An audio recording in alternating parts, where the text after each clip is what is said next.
어느 날 몸에서 발견한 하얀 반점, 흉터겠거니 시간이 지나면 없어지겠지 하고 대수롭지 않게 넘어가시는 분들이 있을 텐데요. 방치하면 오히려 사라지지 않고 점점 커지는 백반증일 수도 있습니다. 오늘은 이를 예방하기 위해 백반증이 구체적으로 어떤 질환인지, 그리고 좋지 않은 것이 무엇인지에 대해 말씀드리도록 하겠습니다.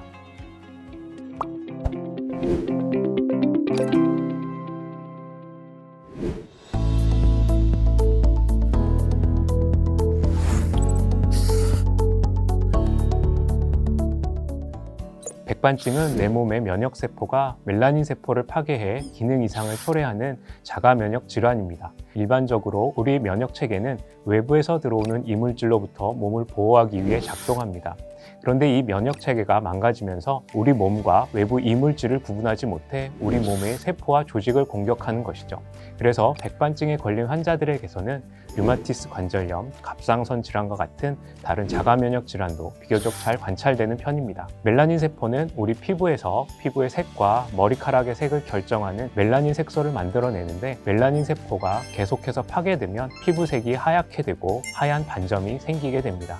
이 하얀 반점은 보통 부분적으로 그리고 서서히 불규칙적으로 번져나가는데 전신 어디에나 발생할 수 있습니다. 신체 일부에만 발생할 수도 있지만 얼굴과 손과 같이 일상적으로 노출되는 부위에 발생하면 환자분들께서 상당한 정신적, 심리적 스트레스를 호소하십니다. 중증으로 심화될수록 반점이 점점 더 커지고 피부뿐만 아니라 모낭에 있는 멜라닌 세포도 죽게 되어 반점 부위 털도 하얗게 변합니다. 다행인 것은 피부에 반점이 생기는 것 외에 가려움증이나 통증 등의 증상은 동반되지 않고 전염되지도 않는다는 것입니다. 백반증은 사람마다 발병 속도가 다르고 반점이 사라지더라도 재발 가능성이 있기 때문에 하얀 반점을 발견하면 최대한 빨리 내원하셔서 진단과 치료를 받으실 것을 권장드립니다. 백반증이 생기는 원인에 대해서는 아직 분명하게 밝혀진 것은 없습니다. 현재까지 유전적인 원인이 있는 분들에서 항산화 효소 등이 부족하고 화상과 같은 외상을 입었을 때, 그리고 정신적인 스트레스 등 복합적 이유로 인해 백반증이 발생한다고 보고되고 있습니다.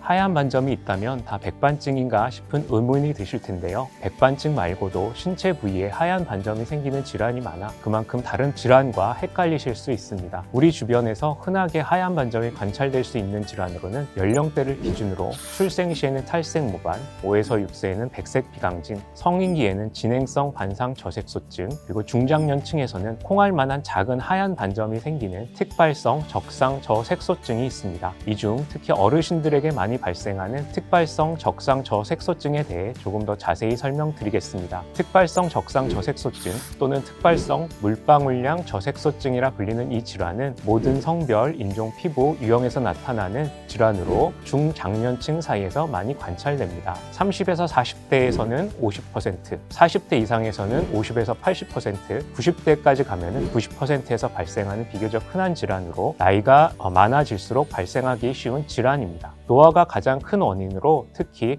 만성적인 자외선 노출에 의한 광노화가 이 질환의 원인으로 알려져 있습니다. 대략 2에서 5mm 정도 크기의 하얗고 경계가 뚜렷한 반점들이 팔, 다리, 가슴과 같이 태양빛에 자주 노출되는 부위에 발생을 하고 나이가 들어감에 따라 개수가 늘어나지만 크기는 더 커지지 않고 대개 콩알만한 사이즈로 고정됩니다. 이처럼 하얀 반점이 생기는 피부 질환의 종류가 다양하기 때문에 하얀 반점이 피부에 발생했을 때는 어떤 피부 질환인지를 알아내기 위해서 전문의의 감별이 꼭 필요합니다.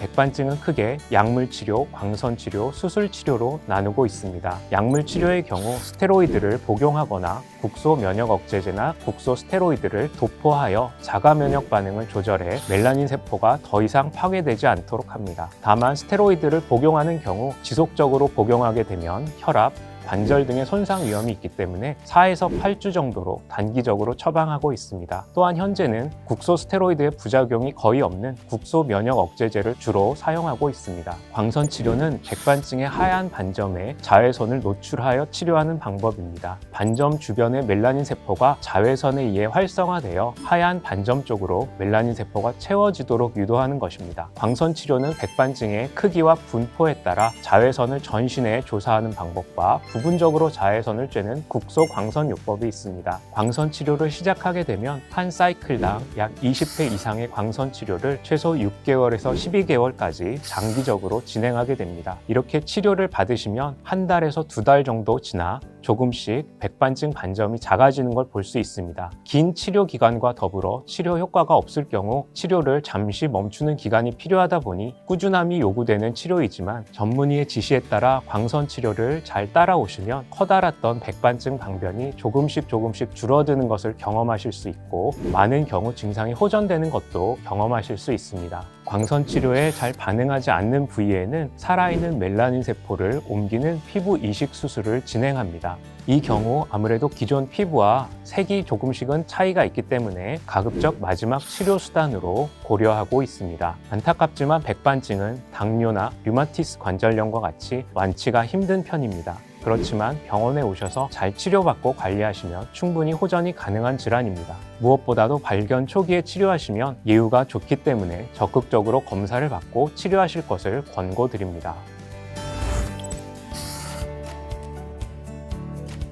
백반증을 예방하고 관리하려면 이 3가지를 조심해야 됩니다. 첫 번째는 바로 강한 자외선입니다. 자외선은 백반증을 유발하고 악화시키는 요인 중 하나입니다. 자외선으로 백반증을 치료하기도 하는데 자외선 차단하라니 무슨 소리인가 싶으시겠지만 전문의의 철저한 관리하에 이루어지는 자외선 치료가 아닌 자외선 노출은 멜라닌 세포가 없으면 화상을 입기 쉽기 때문에 백반증이 악화될 위험도 있으며 자외선 자체가 피부암을 유발하기도 합니다. 따라서 자외선 치료도 지속적으로 하면 위험하기 때문에 휴지기를 갖는 것이고 진료의와의 상담을 통해 자외선의 세기를 조절하고 기록하는 등 경과를 관찰하며 치료를 진행하고 있습니다. 무엇보다도 자외선을 피하기 위해 선블록과 같은 자외선 차단제를 꼭 바르시기를 권장드립니다. 평소 피부 질환이 없어도 피부 보호를 위해 바르고 지내시면 좋겠지만 자외선에 노출되는 환경에서 지내거나 과거 백반증 병력이 있으신 분들께서는 더더욱 자외선 차단제를 바르라고 강조드리고 있습니다. 반점을 가리고 싶지만 피부에 자극을 줄 바 간혹 화장을 해도 되는지 여쭤보는 분들이 계신데요. 화장을 하셔도 괜찮습니다. 하지만 꼭 화장 전에 자외선 차단제를 바르시기를 권장드립니다. 두 번째로 외상에 의한 염증도 백반증을 악화시키는 요인입니다. 백반증은 외상 부위에 생길 가능성이 높기 때문에 상처가 나서 염증이 유발되고 이로 인해 면역 체계가 반응하게 되는데 그렇게 되면 멜라닌 세포가 더 많은 공격을 받게 됩니다.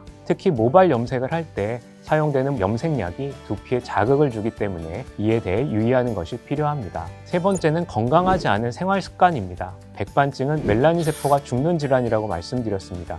죽은 세포가 다시 살아나려면 몸이 건강해야 합니다. 충분한 수면과 운동 등으로 건강한 생활 습관을 만드는 것도 물론 도움이 되지만 음주, 흡연, 그리고 염증을 유발하기 쉬운 자극적인 음식을 피하는 것도 중요합니다. 다양한 비타민이 골고루 들어있는 종합 비타민을 복용하시기를 권고드리며 항산화 비타민이 풍부한 채소나 과일을 복용하실 것도 권장을 드립니다. 다만 어떤 특정한 음식이나 영양소가 백반증을 치료하는 것은 아니기 때문에 식단 관리나 생활습관 관리는 전반적인 신체 건강을 유지하기 위함이란 사실을 명심해 주시기 바랍니다. 백반증은 치료 과정이 길고 고될지라도 꾸준히 치료받으시면 반드시 호전되는 질환입니다. 나아질 거라는 믿음을 가지고 꾸준히 치료를 받으십시오. 저희 의료진들도 곁에서 도와드리겠습니다.